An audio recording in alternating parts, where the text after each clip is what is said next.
Chicago's Mount Rushmore of sports features some of the game's greats. Michael Jordan, Walter Payton, Bobby Hall, and fast Freddie Lorenzen. And it'll be Fred Lorenzen for the third straight time in the Atlanta 500. Fred Lorenzen dominated NASCAR from 1961 through 1967 like no one's ever seen.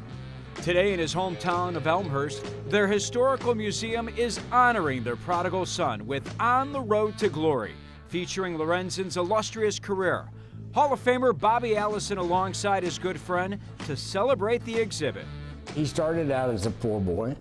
You know, like so many people, they get into adult life and boy, all of a sudden you got to earn enough to pay for your meals and your rent and all those kind of things. And so you're in that class of working people, and he came from the working people and really succeeded at this racing thing. In 1963, Lorenzen raced to the top, was the first driver in history to earn over $100,000 in a single season, which pales in comparison to the $11 million Tony Stewart and Matt Kenseth each made last year alone.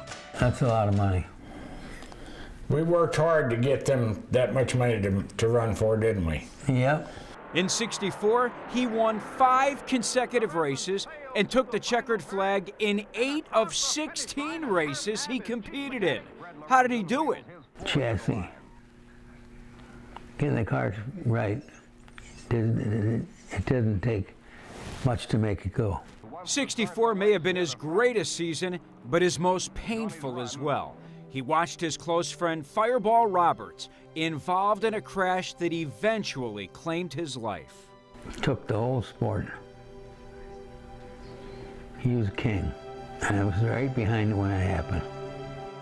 The horrific accident took his friend, but wouldn't detour fearless Freddie, who in '65 won the Daytona 500.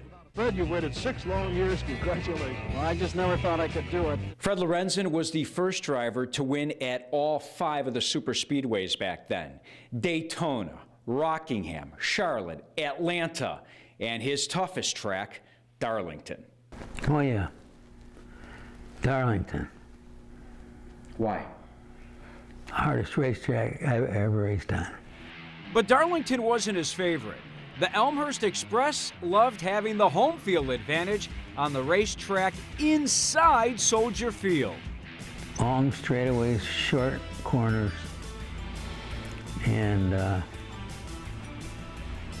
just dominated there. It was my kind of track.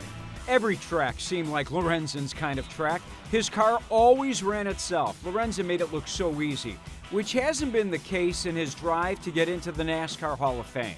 Voted one of the 50 greatest drivers ever, Fred Lorenzen's on the ballot for the 2014 NASCAR Hall of Fame. The king himself, Richard Petty, named Freddie one of NASCAR's 5 greatest drivers. Here's hoping the Hall of Fame voters feel the same, because it would truly be a golden moment for the Golden Boy.